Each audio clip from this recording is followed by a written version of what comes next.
Shalom. First and foremost, I want to give all praises to the Heavenly Father, Yahweh, Bahasham, Yahweh Shai, Bahasham, Racha HaKodash. Double honors to the apostles and the elders at Great Millstone who rule well. And as always, we give peace and salutations unto the elect, starting with the Tabernacle of David, the 144,000. After that, you have the large multitude, which are the rest of the men, women, and children, whom the Lord will have mercy on, as it is written in the book of Ephesians. In these latter days, the Heavenly Father, through His only begotten Son, has sent us the Holy Spirit in the form of gifts so that we can go out and teach this word and gather the elect. And when Yahweh Shai returns, He's going to gather together those that are in heaven and those that are on earth together as one. And we will rejoice in victory over the beast, His image, His mark, and receive the eternal inheritance, new bodies, crowned, and eventually come back down on the earth and set up the Tabernacle of David and rule out of Jerusalem, subdue the heathen, and set up paradise worldwide. Revelation 21. And I saw a new heaven and a new earth. For the first heaven and the first earth were passed away, and there was no more sea. And I, John, saw the holy city, New Jerusalem, coming down from God out of heaven, prepared as a bride, adorned for her husband. And I heard a great voice out of heaven saying, Behold, the tabernacle of God is with men, and He will dwell with them, and they shall be His people. And God Himself shall be with them and be their God. And God shall wipe away all tears from their eyes. And there shall be no more death, neither sorrow, nor crying, neither shall there be any more pain, for the former things are passed away.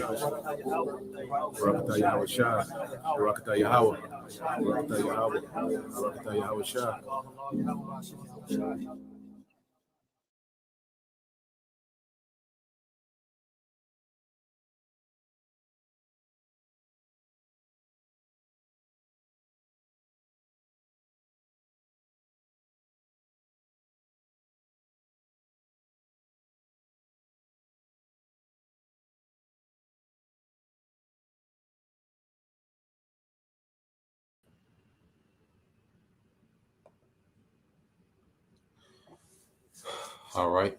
Shalom. First and foremost, I would like to give all praise and glory unto Yahweh, Bahashem, Yahweh Shah, Bahashem, Kakodash. Double honors unto the apostles and the elders of GMS who rule well, teach well, being great example towards younger brothers. And peace and blessing, salutations to the hopeful lake out there pushing His word in truth and in sincerity across the four winds in the name of Yahweh, Bahashem, Yahweh Shah, pushing to get up out of here. Shalom to the hopeful lake, the believers and listeners who may have came back to the obedience of the scriptures through faith in Yahweh, Bahashem, Yahweh Shah. All right.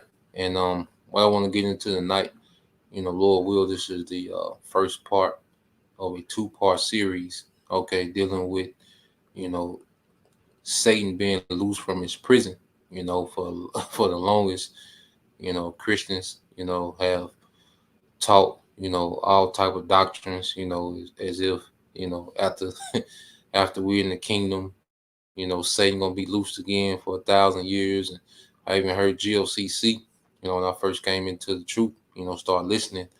And he had a breakdown that, after we was in the kingdom, Satan was gonna be loose and we was gonna have to fight that nigga again. And, it's all over the place. So I just wanted to shed a little light on that precept in the spirit, and go into the history behind it. All right, because as we know, Esau, Edom, all right, the children of Shaitan, all right, which is Satan in the Hebrew, which means adversary, all right, and he shows us day by day that he's adverse to all righteousness, okay? Matter of fact, let's just go into the precepts, and then we'll expound on it from there, all right? So let's start off here in Revelation, and to understand, Esau, Edom coming back into the power seat. We have to really, understand two major strongholds that Esau won, okay, during the 1400s. He started to, wiggle his way, back into power, the late 1300s, but he really got a foothold in the earth, in the mid to late 1400s, when he was able to, expand, okay, and go forth and deceive the nations, as the prophecy say. So let's get it. This is uh, uh,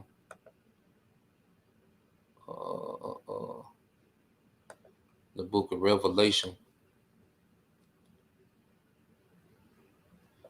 chapter 20, verse 7. It says, and when 1,000 years are expired, Satan shall be loosed out of his prison.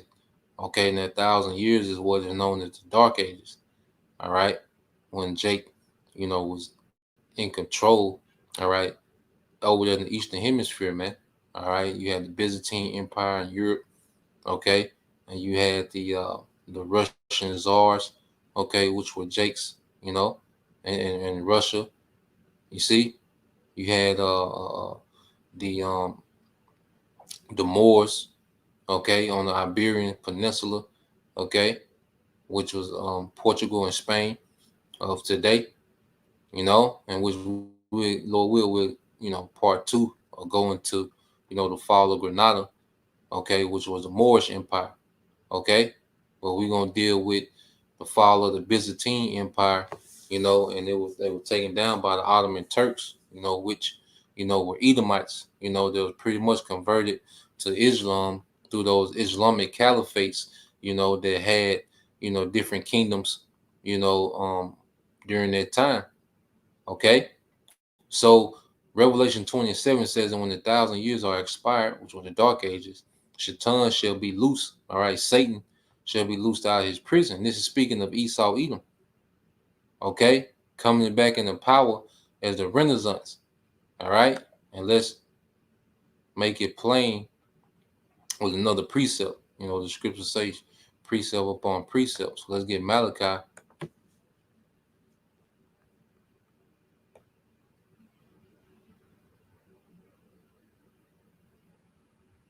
All right, 1 and 3. It says, and I hated Esau and laid his mountains, all right, which is what his governments, okay, and his heritage waste for the dragons of the wilderness, wherein Edom saith, and this is speaking of pagan Rome, okay. You had Jake Empress, pretty much coming to power in Eastern Europe, and then eventually Western Europe, which were predominantly, Edomites, fell, to the barbarians, and Jake, you know, um, came fully into power, under Constantine, but they was losing power before then, and Jake had influence before then, but they fully lost power, under, Emperor Constantine, which he so-called converted to Christianity, which there was a hoax, okay, just to, unite, the different religions between pagans and Christians. That's why so much paganism, is infused into Christianity. A lot of it go back to Constantine under his dominion. Okay, when he was emperor, that's when you had the Council of Nicaea. Okay, where a lot of paganism was infused into Christianity. All right. Now it says, and I hated Esau and laid his mountains and his heritage waste for the dragons of the wilderness. Whereas Edom said, we are impoverished. Okay. And this was him being put into prison. This is him being bound. Okay. It says, whereas Edom said, we are impoverished, but we will return and build the desolate places. Thus said the Lord of hosts, they shall build, but I will throw down. So him coming to rebuild is the Renaissance, the rebirth. Okay? They shall build, but I will throw down. And now we're in the time of them being thrown down. Okay? But we're going to see how they came back, and started building.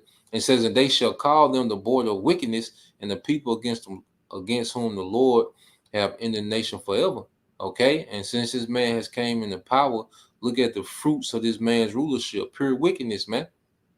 Okay, this is Satan being loose from his prison, man. Esau being allowed, all right, to be, all right, in rulership in the earth. Okay, and that's Shaitan, the adversary, being loose, man. Just as Eliashua Wumba, he just his latest news and prophecy when he was going against we talking about, the rebellion of these devils in the earth. Okay, because he comes in the spirit of Satan. Okay, now I'm gonna read this and then I'm gonna jump down to verse 7. Okay, and then it'll make more sense of what we just read. This Revelation 20 and 1. It says, and I saw an angel come down from heaven, having the key of the bottomless pit and a great chain in his hand. And remember, Yahweh Shai had the authority. All right, what the scriptures say, he led captivity captive. You see, Yahweh Shai has the authority to put nation in captivity and take nations out of captivity, man. That's why he's our savior. He's come to take us out of captivity and put another nation in captivity. He has that authority. Okay, and that bottomless pit was Europe. Europe was barren of resources, and that's why when you had the triangular slave trade, Europe was sending guns and pretty much tools, okay, to the slave coast of Africa. All right, and you will have slaves being shipped to the Americas, and then you will have natural resources, raw resources, you know, such as tobacco. The Europe, was big on tea, so you had the sugar cane and you had the cotton being shipped back to Europe because they didn't produce none of those resources, man. Okay, that's why I'm known as the bottomless pit. Okay, and the triangle slave trade really put them on because it brought a lot of resources from the Americas, all right, over there to Europe, man. Even a lot of those cathedrals, that gold, came from South America, man. Those decked out cathedrals, that's over there in Europe. You see? So verse 2 it says, and he laid hold on the dragon, that old serpent, which is the devil and Shaitan, and bound him 1,000 years. So Esau was bound, he didn't have any influence in the earth. That's why you have the Russian icons. When he came back into power, what did he do? Iconoclasm. Tried to cover up, all right, any evidence of Jake ruling, man. That's why they, the Dark Ages, they say nothing was happening, man. Okay, that's because they wasn't in power. They wasn't happening. You see, and it says, and cast him into the bottomless pit, and shut him up, and set a seal upon him, that he should deceive the nations no more, till their 1,000 years should be fulfilled, and after that he must be loosed a little season. Okay, and now we're going to go into him beginning to be loosed this little season. Okay, and we're going to go into the history of the Ottoman Empire a little bit, man. Something light, it's a little 7-minute documentary, just to touch on it, just for edification's sake. All right. So when you jump back here, and when the 1,000 years are expired, Satan shall be loosed out of his prison, and what shall he do? And shall go out to deceive. Okay. What's another term for deceive? The devil. Okay. And shall go out to deceive the nations which are in the four quarters of the earth. All right. And that's what he's done. And a major part of that was that Renaissance Christianity, man. Where he portrayed himself as the Most High, as the Messiah, as the prophets. Okay, that was one of his greatest deceptions, man. The biggest religion still this day, man. Okay, then you have all the spin-off deceptions of, feminism and, Darwinism and, you know, just the alphabet, just madness now, man. It just a shit show now, man. Okay, it says, and shall go out to deceive the nations which are in the four quarters of the earth, Gog and Magog, to gather them together to battle, the number of whom is the sand of the sea, because that's going to be the end of this man's rulership, is this war. Okay, that's going to be sparked between the West and Russia, man. Okay, which is going to blow America off the map. All right, and it's going to be the scene of the Most High's movie when Yahweh Shai returns. Okay, now let's go here just to prove that this is speaking of Esau Edom when it says Satan, man. Okay, so let's go here to Thessalonians. All right, 2.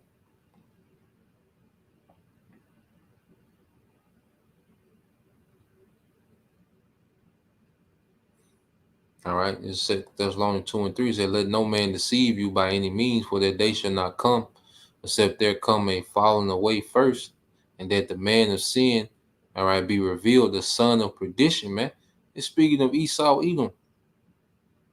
Okay, this is speaking of the nation that will be in power. Okay, who has made sin a culture in the earth, man. Okay, this speaking of this guy, you know.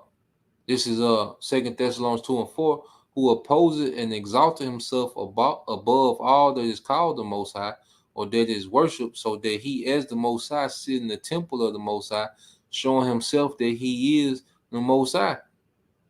Okay? Doesn't he hasn't he positioned us himself in our homeland, saying he's the chosen? Okay? Hasn't he made his technology to be worshipped? Okay, doesn't he boast against his with his technology against the Most High and creation? Okay, who's doing that?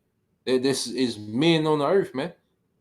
Okay, but we're gonna go into where he gets his energy from, man. I said, "Remember ye not that when I was with you, I told you these things, and know ye not what withholdeth that he might be revealed in his time, and now he's fully revealed." Okay, because you have all these other truthers revealing the devices of what this man is doing, but see, we're doing that plus revealing who he is, where he goes back to, man. Okay.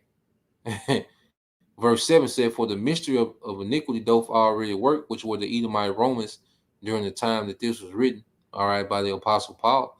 Okay, only he who now letteth will let, okay, until he be taken out of the way." Okay, Esau Edom always has a limited time to rule. You know, pagan Rome eventually fell. All right, but it will come back. You see, during this Renaissance, man. Okay, and it says, "And then shall the wicked be revealed, whom the Lord shall consume with the spirit of his mouth via the prophets." Okay, so it goes into the chronological. When you read scripture, it goes into chronological phases of prophecy, man. The prophets will be raised up, okay, and reveal this devil, okay. And then what will happen, man? Eventually, Yahweh Shai will return and destroy with the brightness of his coming, man, in the chariots, okay. It says, "Even him whose coming is after," okay, "even him whose coming is after the working of Satan with all powers and signs and lying wonders." Now, let's get this word power. Okay, well, working. It's like you're working. All right, who's working? All right, and you see the word. All right, energia. Okay, what does that remind you of? Okay, he said his working, his efficiency. Okay, it says in the New Testament, use only of superhuman power, whether Most High or the devil. Okay, and Esau Edom is working after Satan, the devil, the deceiver. Okay, and he goes into efficiency, operation. Then he says this word here, energy. So Esau comes into energy, he operates, okay, after the way of Satan, which is adverse, man. All right, and the Most High is fully in control of Satan, man. Okay, but he has Satan tasked with deceiving Esau as if he has some chance of upsetting prophecy, man. Okay, so now as we go back, and it says, even him who's coming after working of Satan with all power and signs and lying wonders and with all deceivableness of unrighteousness in them that perish. You see that? What did it say he will be loose to do? To deceive the nations. Okay, and every one of our people that's given over to be destroyed, they're given over to the deception of this devil, man. Okay, it says because they receive not the love of the truth that they might be saved, and showing you that there's Israelites who are right, under the heaviest deception of this damn devil, man. Okay, so now what I want to do is cue up this video. Like I said, it's about 7 minutes long. You know, now I say two major strongholds that this devil, that this devil really came up on was, through the Ottoman Empire, all right, which that was just Edomites, all right, that was pretty much converted to Islam, okay, and then you have the uh, the fall of Granada in 1492, okay. So this first part, we're just gonna deal with the Ottoman Turks, all right. So I'm gonna get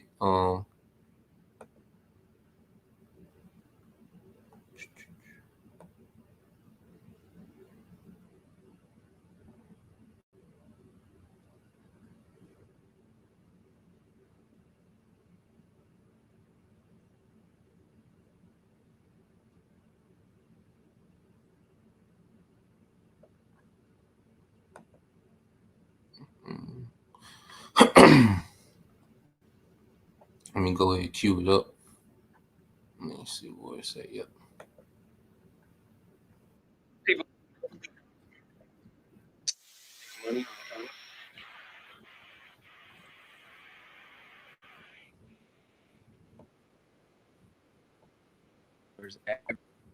The year was.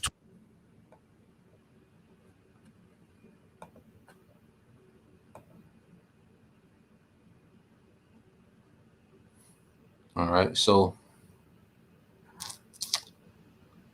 just gonna get into it.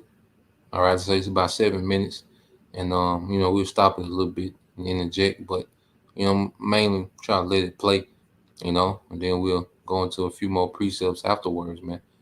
All right. The year was 1299 AD when a ruler of the Turkish tribes in Anatolia had a dream of a mighty tree growing out of him and covering the whole world.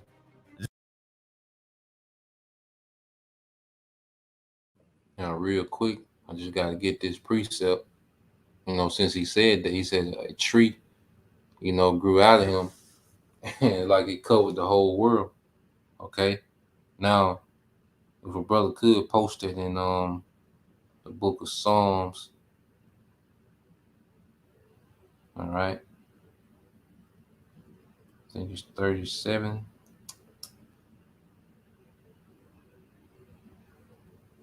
Because remember the dream Nebuchadnezzar had, you know, he was the mighty tree, all right, during the Babylonian Empire. Okay. Yeah, Psalms 37 and 35. If a brother can post that, all right. Psalms 37 and 35. You see? So I'm gonna let it play it again. Just to let y'all hear it again. This ruler, 1299 AD, when a ruler of the Turkish tribes in Anatolia had a dream of a mighty tree growing out of him and covering the whole world.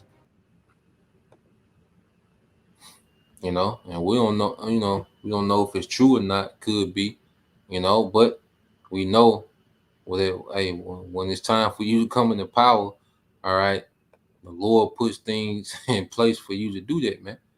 Okay, this is Kazakh Bun Yahweh, the Psalms 37 and 35. It says, I have seen the wicked in great power and spreading himself like a green bay tree. Okay? So remember, the Ottoman Empire played a major part in these devils coming back into power, man. Okay?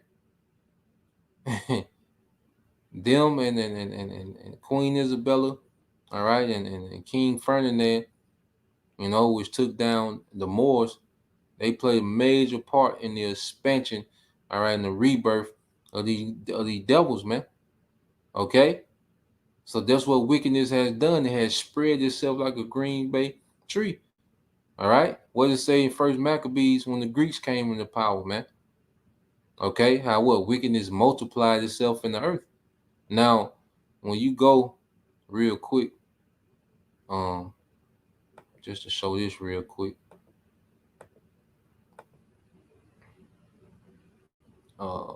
Images of green bay tree. Yep.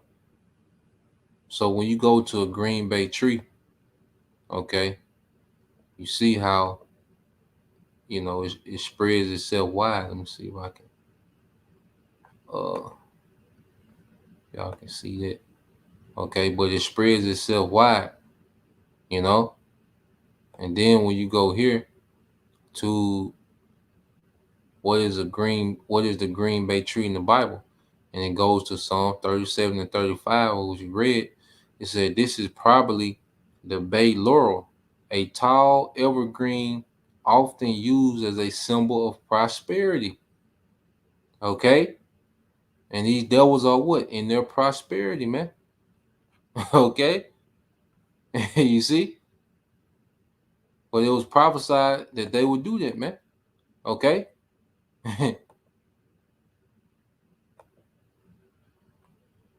So let's go back to the video.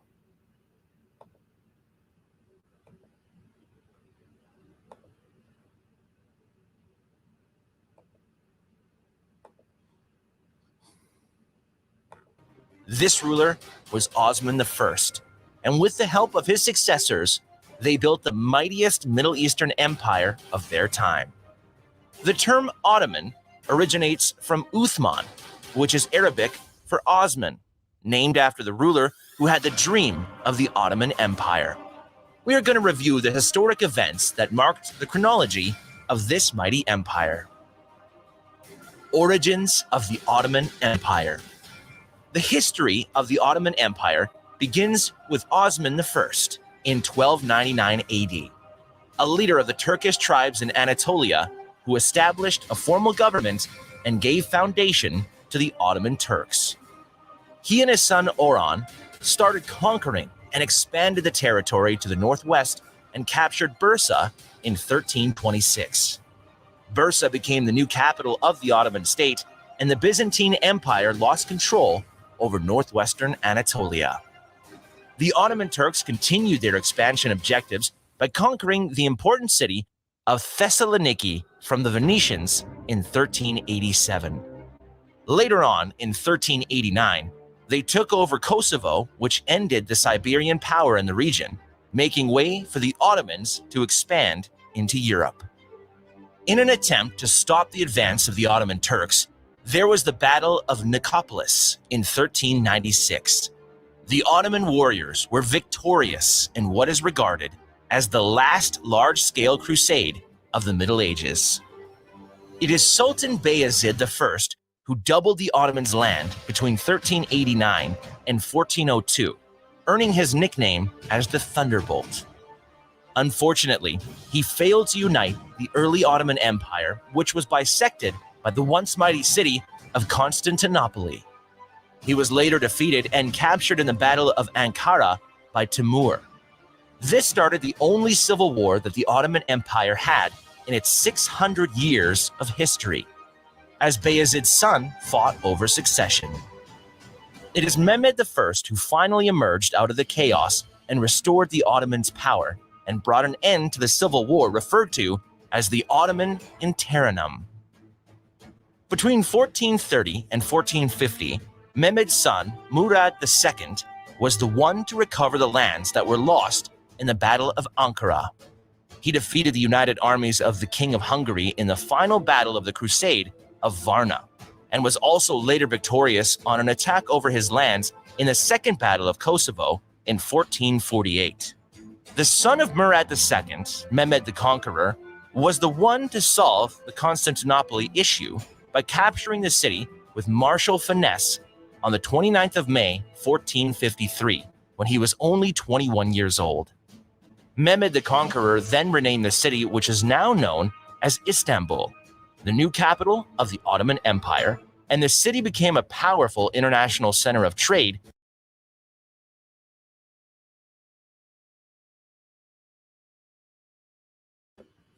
Now, Mehmet II, he idolized Alexander, the Greek. He compared himself to Alexander. All right. And if you watch that Netflix series about the Ottoman Turks, okay, it's centered around, Mehmet II. They call him the Conqueror. Okay, it's a pretty good movie, and it's a series, and it goes into how, they took down the Byzantine Empire, okay, which were Jakes. They took down Constantinople, all right, which was the capital, you see, and they pretty much put an end to that reign of the Byzantine Empire. Now, he called hell, because they touched on it a little bit, but he called hell trying to penetrate those walls. It took a lot of resources, to take it down, but he was determined. He had that drive like Alexander, man. What that was his, role model was Alexander. It showed it in the documentary. Okay, so when they took down Constantinople, that was pretty much the end. They put a stamp on that. Pretty much was the beginning of the end of the Dark Ages, man. When they would just really, take over, But when they took down the Moors, that's really, when they started, going on conquest, okay, which we'll get into that, but let the rest of this play.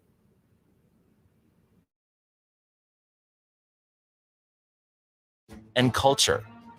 Sultan Mehmed ruled from 1453 to 1481, and when he died, Bayezid II, his oldest son, became the new sultan. The rise of the Ottoman Empire. The siege in Constantinople marked the status of the Ottoman Empire as the preeminent power in southeastern Europe and eastern Mediterranean. Orthodox patriarchs acknowledged the Ottoman rule over the Venetian rule, and this was only the beginning of the rise of the Ottoman Empire. It was between the 15th and 16th centuries that the Ottoman Empire had its greatest conquests and expansions. By 1517, under the rule of Sultan Selim I, the Ottoman Empire conquered Egypt, Syria, Arabia, and Palestine in a very short period. By these conquests, they became a Middle East trade giant, as no one could go east or west without crossing the Ottoman Empire. And the empire flourished via the major overland trade routes between Europe and Asia. The Ottoman Navy played a great part in protecting and contesting the important seagoing trade routes, as they were in competition with the Italian cities in the Black, Aegean, and Mediterranean Seas, and with the Portuguese in the Indian Ocean and the Red Sea. It was during the reign of Sultan Suleiman the Magnificent, who ruled from 1520 to 1566, that the Ottoman Empire reached its peak in glory and dominion.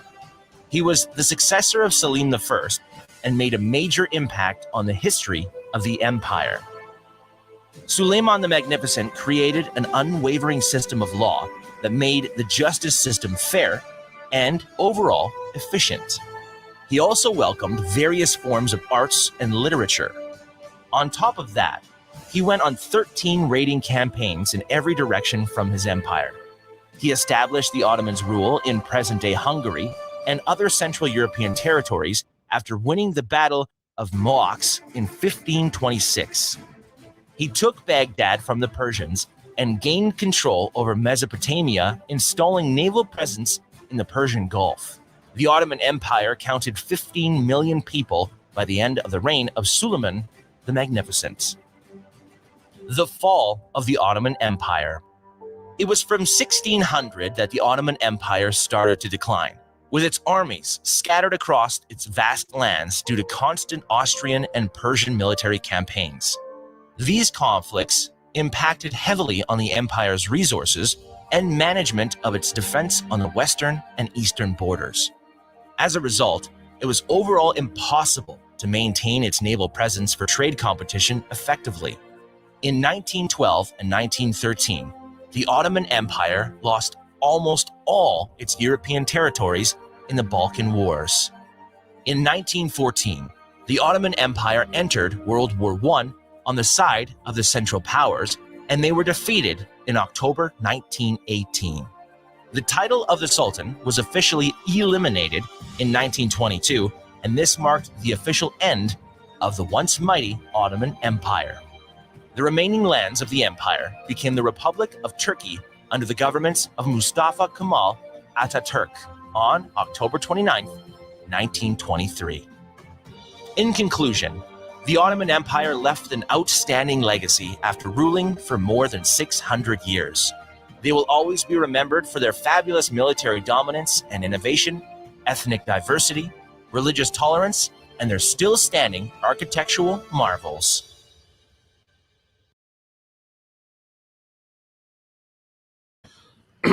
So pretty much, the Ottoman Empire, was used to take down, the Byzantine Empire. And, they had a run, okay? And they had, major territories in Europe, but one thing you gotta understand about those world wars, they were used to pretty much destroy the monarchies of the earth, okay? Those elites, pretty much started, campaigning against different monarchies. That's why you had the end of the Ottoman Empire, you had the end of the czars, okay, the Russian czars. I think Nicholas II was the last Russian czar, okay, because the elites, they wanted to centralize, the power of the earth, man, so they start, bringing down these monarchies, by the governments that they had in their pocket, getting them to wage war against those remaining monarchies, and that pretty much allowed them to consolidate power to themselves by setting up puppet governments, and these, because now the Ottoman Empire was reduced to the Republic of Turkey, okay, and they was able to put puppet governments in there. You have what you have today, all right. But they just to show you the point, that the Ottoman Empire played a major part, in Esau, establishing, a foothold, on the world stage, So, um, that was pretty much it. So I didn't want to make it too long. Like I say it'd be a 2-part series, and Lord will, we'll go into it again. Matter of fact, um, can the brother put that Psalms 37 and 36? It's the precept right after um the wicked spreading himself like a green bay tree. This is another was the brother Bayan Yashala. This is Job 9:24. The earth is given into the hand of the wicked. He covered the face of the judges thereof, is not where and who is he? Okay, the earth has been given into this man's hand. Okay, and he has showed himself to be a wicked, rebellious ruler. Okay, and his rulership always was limited by a time frame, man. And we can see we in the last stretch. All right.